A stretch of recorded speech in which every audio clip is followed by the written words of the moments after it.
ராசி மனோகாரகன் என்று சொல்லக்கூடிய சந்திரனை ராசிநாதனாக கொண்டவங்க. சாதாரணமாக தெரிஞ்சாலும் உள்ளுக்குள்ள ஒரு ஆழமான உணர்வு உள்ள ஒரு ராசி தான் இந்த கடகராசி. பெரிய கனவுகள், பெரிய லட்சியங்கள்லாம் இவங்களுடைய மனதில் வச்சுருப்பாங்க. ரொம்ப பாசக்காரங்க அப்படின்னு கூட இந்த கடகராசி என்பர்களை சொல்லலாம். உறவுக்கும் பாசத்துக்கும் அடிமையானவங்க அப்படின்னு கூட சொல்லலாம். முக்கியமாக இந்த கடகராசி அப்படின்னாவே ஒரு தாய் பாசத்துக்கு நிகரான அன்பு காட்டக்கூடிய ஒரு ராசிக்காரங்க அப்படின்னே சொல்லலாம். அன்பு இருந்தால் போதும் உயிரையே கொடுத்துருவாங்க. அந்த அளவுக்கு ரொம்ப ஒரு பாசமுள்ள ஒரு ராசி தான் இந்த கடகராசி அப்படின்னு சொல்லலாம். மிகப்பெரிய லட்சியம் பணத்தை அதிகமாக சம்பாதிக்கணும் அப்படிங்கிறத விட நிறைய உறவுகளை சம்பாதிக்கணும், நிறைய மக்களை நேசிக்கணும் அப்படிங்கிற ஒரு ராசி தான் இந்த கடகராசி அப்படின்னு சொல்லலாம். ஒவ்வொரு விஷயத்தையும் ரொம்ப பாதுகாப்பாக செய்யணும், சந்தோஷமாக செய்யணும், வாழ்க்கையை சந்தோஷமாக வாழணும் அப்படின்னு நினைக்கக்கூடிய ஒரு ராசி தான் இந்த கடகராசி அப்படின்னே சொல்லலாம். யாராவது இவங்களுடைய உணர்வுகளுக்கு மதிப்பு கொடுக்கல அல்லது அவமானப்படுத்திட்டாங்கன்னா அந்த இடத்துல இவங்களுக்கு நிற்கிறதே பிடிக்காது. அதே மாதிரி யார் அவங்கள அவமானப்படுத்தினாங்களோ அவங்கள அவ்வளோ சீக்கிரம் மறக்க மாட்டாங்க. இந்த கடகராசி அப்படின்னாவே பேசும்போதே கொஞ்சம் கட்டளையிட மாதிரி தான் பேசுவாங்க. அதே நேரத்தில் ரொம்ப அன்பாக இருப்பாங்க, ரொம்ப மரியாதையாக இருப்பாங்க. மற்றவங்க கிட்ட வந்து அதிகமாக மனம் திறந்து பேசுவாங்க. அதே மாதிரி இவங்களுக்கு கொஞ்சம் கூச்ச சுபாவம் இருக்கும். ஏன்னா இந்த ராசியை வந்து மனோகாரகன் என்று சொல்லக்கூடிய சந்திரன் ஆளக்கூடிய ராசி. அதனால் அந்த பெண்ணுக்குரிய அந்த கூச்ச சுபாவம் இயல்பாகவே இவங்க கிட்ட இருக்கும் அப்படின்னே சொல்லலாம்.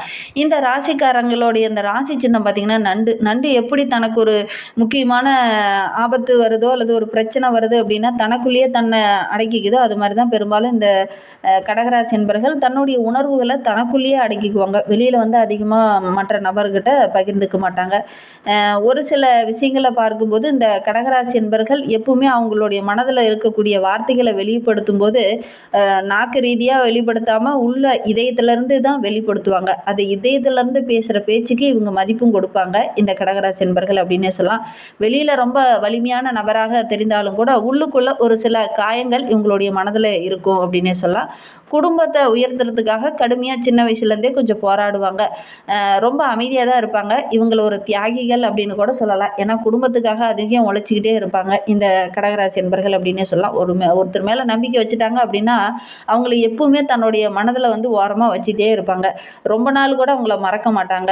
இவங்களை நம்ப வைக்கிறது அப்படிங்கிறது தான் கொஞ்சம் கஷ்டம். ஆனால் நம்பிட்டாங்க அப்படின்னா அவங்களுக்காக எல்லாத்தையும் செய்யக்கூடிய ஒரு நபர்கள் தான் இந்த கடகராசி என்பர்கள் அப்படின்னே சொல்லலாம். அன்பை வந்து இதயத்திலேருந்து தான் கொடுப்பாங்க. அந்த அளவுக்கு ரொம்ப வார்த்தையாக சொல்லாமல் இதயத்திலேருந்து பேசக்கூடிய ஒரு நபர்கள் தான் இந்த கடகராசி என்பர்கள் அப்படின்னே சொல்லலாம்.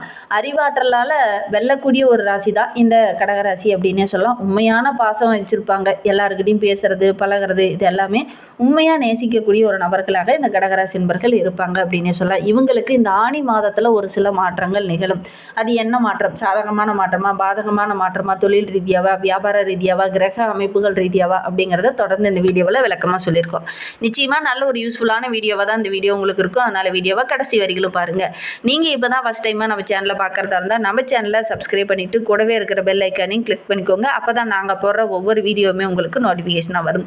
நீங்கள் கடகராசி என்பராக இருந்தால் மறக்காமல் நம்மளுடைய சேனலுக்கு ஒரு லைக் கொடுத்துட்டு உங்களுடைய உறவுகள் வகையில் நண்பர்கள் வகையில் யாராவது கடகராசி என்பர்கள் இருக்காங்க அப்படின்னா மறக்காமல் இந்த வீடியோவை அவங்களுக்கும் ஷேர் பண்ணி விடுங்க. கடகராசியில் நீங்கள் எந்த நட்சத்திரத்தில் பிறந்தீங்க, உங்களுடைய இஷ்ட தெய்வ பெயர் என்ன, உங்களுடைய குலதெய்வ பெயர் என்ன அப்படிங்கிறத மறக்காமல் எங்களுடைய கமெண்ட் பாக்ஸில் தெரிவிங்க. உங்களுக்கு ஜோதிட ரீதியாக ஏதாவது சந்தேகம் இருக்குன்னா டிஸ்கிரிப்ஷனில் நம்பர் கொடுத்துருக்கோம், அந்த நம்பருக்கு கான்டாக்ட் பண்ணுங்கள். இந்த கடகராசி என்பர்களை பொறுத்தவரையில் இந்த ஆணி மாத கிரக நிலையை வைத்து ஆராய்ந்து பார்க்கும்போது மாத தொடக்கத்திலேயே உங்களுடைய ராசியில் குரு பகவான் உச்சம் பெற்று அமர்ந்திருக்கிறார். உங்களுடைய ராசிக்கு 6ஆம் இடத்திற்கும் 9ஆம் இடத்திற்கும் அதிபதி வந்து குரு பகவான் பாக்கியாதிபதியாக உச்சம் பெற்று அமரும் போது பலவிதமான நன்மைகள் நம்மளுடைய கடகராசி என்பவர்களுக்கு கிடைக்கும். நினைத்தது எல்லாமே ஒவ்வொன்றா நடக்க ஆரம்பிக்கும். குறிப்பாக ஜூன் 2லேருந்தே உங்களுக்கு பார்த்திங்கன்னா குரு பகவான் உச்சம் பெற்று அமர்ந்திருக்கிறார். ஒரு சில இடைஞ்சல்கள் இந்த கடந்த 15 நாளாக நடந்திருக்கும். இனிமேல் பார்த்தீங்கன்னா கண்டிப்பாக நல்ல ஒரு மாற்றத்தை நீங்கள் எதிர்பார்க்கலாம் அப்படின்னே சொல்லலாம். யாரை நேசிச்சிங்களோ அவங்களே உங்களுக்கு ஒரு சில இடத்துல இன்னலையும் பிரச்சனையும் கொடுத்துருப்பாங்க. அதெல்லாமே கொஞ்சம் மாறும். அதனால் வருகின்ற நாட்கள் அப்படிங்கிறது ரொம்ப ஒரு யோகமான நாட்களாக நம்மளுடைய கடகராசிக்கு இருக்குது அப்படின்னே சொல்லலாம். எந்த ஒரு உறவு உங்களை விட்டு விலகுச்சோ அந்த உறவு உங்களை தேடி வரும். யோசிக்காத செய்த காரியங்கள் எல்லாமே எல்லாமே உங்களுக்கு வெற்றியாக அமையக்கூடிய ஒரு யோகமான கிரக அமைப்பு தான் இந்த கடகராசிக்கு அப்படின்னே சொல்லலாம். யோசித்து பிளான் பண்ணி செஞ்சீங்க பார்த்தீங்களா, அதெல்லாம் கொஞ்சம் சொதப்பியிருக்கும் கடந்த நாட்களில். ஆனால் இனிமேல் நீங்களே எதிர்பார்த்துருக்க மாட்டீங்க, அந்த அளவுக்கு வெற்றி பெறக்கூடிய ஒரு அருமையான கிரக அமைப்பு தான் இந்த கடகராசிக்கு அப்படின்னு சொல்லலாம். பிள்ளைங்க மூலிமா ஏதாவது சுபகாரியம் நடக்கக்கூடிய யோகம் இருக்குது. சுப செலவு செய்ய வேண்டிய ஒரு யோகமும் இந்த கடகராசி என்பவர்களுக்கு இந்த மாதத்தில் அமையும் அப்படின்னு சொல்லலாம். உறவுகள் வழியில் ஒரு சில பிரச்சனைகள் இருந்தது பற்றியா, அந்த பிரச்சனைகள் ஒவ்வொன்றாக சரியாகும். அதே நேரத்தில் இந்த காலகட்டம் உங்களுடைய நிலைமை அப்படிங்கிறது ரொம்ப ஒரு நிம்மதியான நிலைமையாக இருக்குது அப்படின்னே சொல்லலாம். எப்பவுமே நம்மளுடைய கடகராசி என்பவர்களுடைய மனதில் 1000 பிரச்சனைகள் கவலைகள் மனதில் ஓடிட்டே இருக்கும். எந்த பிரச்சனையை முதல்ல சரி பண்ணுறதுன்னு குழம்பி போயிருந்திருப்பீங்க. ஆனால் இந்த காலகட்டத்தில் மனதில் இருக்கிற அந்த பிரச்சனை ஒவ்வொன்றா சரியாகிட்டு வரதுனால மனதுக்குள்ளே ஒரு சந்தோஷம், நிம்மதி, தூக்கமின்மை போன்ற பிரச்சனையெல்லாம் கடந்த ஓராண்டுகளாகவே இந்த கடகராசி என்பவர்கள் அனுபவிச்சிருந்திருப்பீங்க. அந்த பிரச்சனை எல்லாமே ஒவ்வொன்றா சரியாக போகுது. போட்டி பந்தயங்கள்லாம் கலந்துக்கிட்டிங்கன்னா கூட உங்களுக்கு வெற்றி தான் கிடைக்க போகுது அப்படின்னு சொல்லலாம். தொழிலில் உங்களுக்கு போட்டியாக ஒரு சிலர்லாம் தொழில் அந்த பிரச்சனை எல்லாமே ஒவ்வொன்றா சரியாகக்கூடிய ஒரு அருமையான கிரக அமைப்பு தான் இந்த கடகராசிக்கு அப்படின்னே சொல்லலாம். ஒரு சிலர்லாம் பார்த்திங்கன்னா கூட்டாளர்களால் சின்ன சின்ன கருத்து வேறுபாடு ஏற்பட்டு வேறு தொழில் செய்ய ஆரம்பிச்சிருப்பீங்க. அவங்களே மீண்டும் இல்லை நம்ம எல்லாரும் சேர்ந்து ஒரே மாதிரி கூட்டாக ஒரே தொழிலே செய்யலாம் அப்படிங்கிற மாதிரி சமரசத்துக்கு வருவாங்க. அந்த அளவுக்கு ஒரு யோகமான கிரக அமைப்பு தான் இந்த கடகராசிக்கு அப்படின்னு சொல்லலாம். சரி, நம்ம இவங்களை பற்றி தொடர்ச்சியாக பார்க்கலாம். நீங்கள் கணக்கம்பட்டி சித்தர் சீவ சமாதிக்கு போய் எத்தனை டைமு வழிபட்டுட்டு வந்திருக்கீங்க? உங்களுக்கு அந்த ஜீவ சமாதிக்கு போனதுக்கு அப்புறம் ஏதாவது மாற்றங்கள் நிகழ்ந்ததா? பொதுவாக பார்த்தீங்கன்னா இந்த ஜீவ சமாதியில் அமாவாசை பௌர்ணமி நாட்களில் சிறப்பு பூஜையெல்லாம் நடக்கும். அந்த பூஜையில் நீங்கள் கலந்துருக்கீங்களா அப்படிங்கிறத மறக்காமல் எங்களுடைய கமெண்ட் பாக்ஸில் தெரிவிங்க. உங்களுடைய வாழ்க்கையில் என்ன மாற்றம் நிகழ்ந்தது அப்படிங்கிறதையும் தெரிவிங்க. இந்த கணக்கம்பட்டி சித்தர் உங்களுக்கு ரொம்ப பிடிக்கும் அப்படின்னா ஓம் சர்க்குருவே நமக அப்படிங்கிற மந்திரத்தை மறக்காமல் 3 டைம் எங்களுடைய கமெண்ட் பாக்ஸில் தெரிவிங்க. சரி, வாங்க நம்மளுடைய கடகராசி என்பவர்களுக்கு வருகின்ற ஆனி மாதம் எப்படி இருக்குது அப்படிங்கிறத பார்க்கலாம். ஆனி மாதம் 5ஆம் தேதிக்கு பிறகு ரிஷபராசியில் செவ்வாய் செல்ல இருக்கிறார். நம்மளுடைய கடக ராசிக்கு 5, 10க்கு அதிபதி செவ்வாய். அவர் லாபஸ்தானத்தில் வரும்போது நம்ம கடகராசிக்கு ரொம்ப ஒரு யோகமான கிரக அமைப்பு. தொழில் ஸ்தானாதிபதி லாபஸ்தானத்தில் வருவதனால தொழிலில் நல்ல ஒரு முன்னேற்றம், கூட்டு தொழிலில் நல்ல ஒரு அமோகமான லாபம். வாடகை கட்டடத்தில் இருந்தவங்களாம் சொந்த கட்டடத்துக்கு மாறத்துக்கான ஒரு யோகமுள்ள ஒரு கிரக அமைப்பு தான் இந்த கடகராசிக்கு அப்படின்னே சொல்லலாம். சொந்தமாக தொழில் தொடங்குனீங்கன்னா கூட நல்ல லாபம் கிடைக்கக்கூடிய யோகம் இருக்குது. சொந்த கட்டடத்துக்கு மாற்றுறதன் மூலிமா எக்ஸ்ட்ரா ஒரு வருமானம் உங்களுக்கு கிடைக்கும். உங்களுடைய முயற்சிகள் எல்லாமே கைகூடு வரக்கூடிய ஒரு அருமையான கிரக அமைப்பு தான் அப்படின்னே சொல்லலாம். உத்தியோகத்தில் இருக்கிறவங்களுக்கு உங்களுடைய உழைப்புக்கேற்ற நல்ல ஒரு பலன் கிடைக்காம கடந்த காலத்தில் ரொம்ப வருத்தப்பட்டிருப்பீங்க. என்னடா நம்ம எவ்வளவோ உழைக்கிறோம், ராப்பகலாக உழைக்கிறோம், நைட்டில் கூட தூங்காமல் பிளான் போடுறோம், ஆனால் எல்லாமே பிரச்சனையாக இருக்குது, எல்லாமே சொதப்பி நிற்கிது அப்படிங்கிற மாதிரி ஒரு மனநிலையில் தான் கடந்த ஓராண்டுகளாகவே நீங்கள் இருந்திருப்பீங்க. அந்த நிலை கொஞ்சம் கொஞ்சமாக மாறும். உங்களுடைய நிர்வாகத்திறனை பார்த்து மற்றவங்கெல்லாம் ஆச்சரியப்படுவாங்க. அந்த அளவுக்கு நல்ல ஒரு யோகமான கிரக அமைப்பு இந்த கடகராசிக்கு அப்படின்னே சொல்லலாம். வேலைக்கு போகிறீங்கன்னா வேலை செய்கிற இடத்துல உங்களுக்குன்னு தனி ஒரு மதிப்பு, மரியாதை இதெல்லாம் கிடைக்கக்கூடிய ஒரு யோகமான கிரக அமைப்பு தான் அப்படின்னே சொல்லலாம். உங்களுடைய ஜனன ஜாதகத்தில் தசாபதி கரெக்டாக ரொம்ப ஒரு பலமான இடத்துல இருந்தது அப்படின்னா கண்டிப்பாக நல்ல ஒரு மேன்மையை எதிர்பார்க்கலாம் அப்படின்னே சொல்லலாம். வேலை செய்கிற இடத்துல உங்களுக்குன்னு தனி ஒரு மதிப்பு, அங்கீகாரம், சம்பள உயர்வு, முக்கியமான பொறுப்பு இதெல்லாம் கிடைக்கக்கூடிய ஒரு யோகமான கிரக அமைப்பு அப்படின்னே சொல்லலாம். அதே மாதிரி இந்த காலகட்டத்தில் உங்களுக்கு ரொம்ப நாளாக பார்த்திங்கன்னா ஒரு சில நகையெல்லாம் அடமானம் வச்சுட்டு அந்த நகையை மீட்க முடியாமல் வட்டி கட்டிகிட்டே இருந்திருப்பீங்க.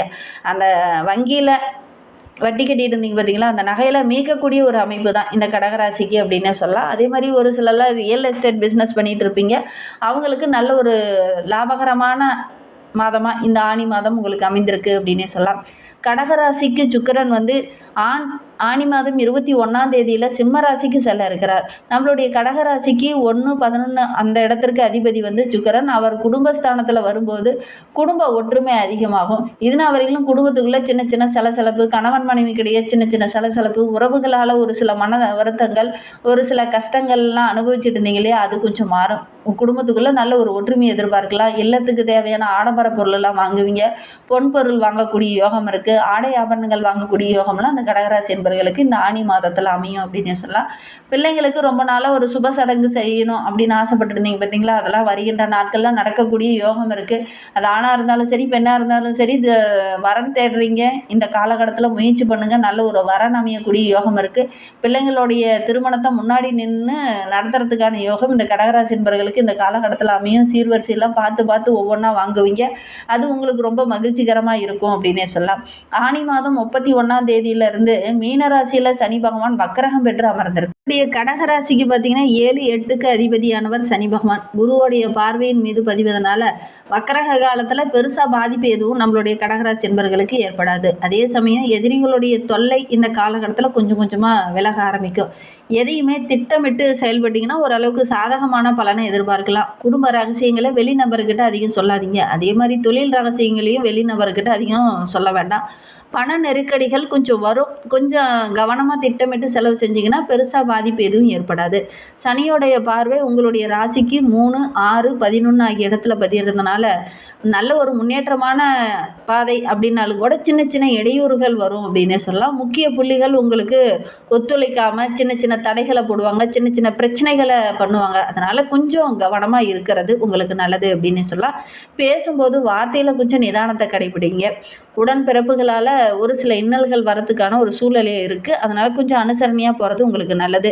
இல்லங்களில் ஏதாவது மகிழ்ச்சிகரமான ஒரு நிகழ்வு நடக்கும். ஒரு சுபகாரியமோ அல்லது ஏதாவது மகிழ்ச்சி தர மாதிரி ஒரு முக்கியமான நிகழ்வு நடக்கும். அந்த நிகழ்வில் நீங்கள் ரொம்ப முன்னாடி நின்று நடத்துவீங்க. அதில் உறவுகளால் ஒரு சில மனத்தாங்கல்கள் வரத்துக்கான ஒரு சூழ்நிலை இருக்குது. கொஞ்சம் கவனமாக இருக்கிறது நல்லது அப்படின்னு சொல்லலாம். வெளியூர் வெளிநாட்டில் இருக்கிறவங்களுக்கு இது ரொம்ப யோகமான காலம் அப்படின்னே சொல்லலாம். புதுசாக ஒரு சிலருக்கு வெளியூரில் இருக்கிறவங்களுக்குலாம் புதிய பொறுப்பு கிடைக்கும். இந்த காலகட்டத்தில் நம்மளுடைய கடகராசி என்பர்கள் குலதெய்வ பிரார்த்தனையை மட்டும் மறந்துடாமல் செய்யுங்க. அதே நேரத்தில் உங்களுடைய இஷ்ட தெய்வ பிரார்த்தனையும் தொடர்ந்து செய்கிறது ரொம்ப நல்லது. குலதெய்வத்திற்கு அமாவாசை நாட்களில் போய் ஒரு தீபம் போட்டு வழிபட்டுட்டு வாங்க. அதுவும் ஆண் தெய்வமாக இருந்ததுன்னா அமாவாசை நாட்களில், பெண் தெய்வமாக இருந்தது அப்படின்னா பௌர்ணமி நாட்களில் போய் வழிபட்டுட்டு வாங்க.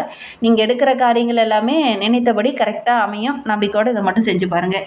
இந்த மாதிரி பயனுள்ள தகவலை நீங்கள் தொடர்ந்து கேட்கணும் அப்படின்னு நினச்சிங்கன்னா நம்ம சேனலை சப்ஸ்கிரைப் பண்ணிவிட்டு கூடவே இருக்கிற பெல் ஐக்கானையும் கிளிக் பண்ணிக்கோங்க. அப்போ தான் நாங்கள் போடுற ஒவ்வொரு வீடியோவுமே உங்களுக்கு நோட்டிஃபிகேஷனாக வரும். நீங்கள்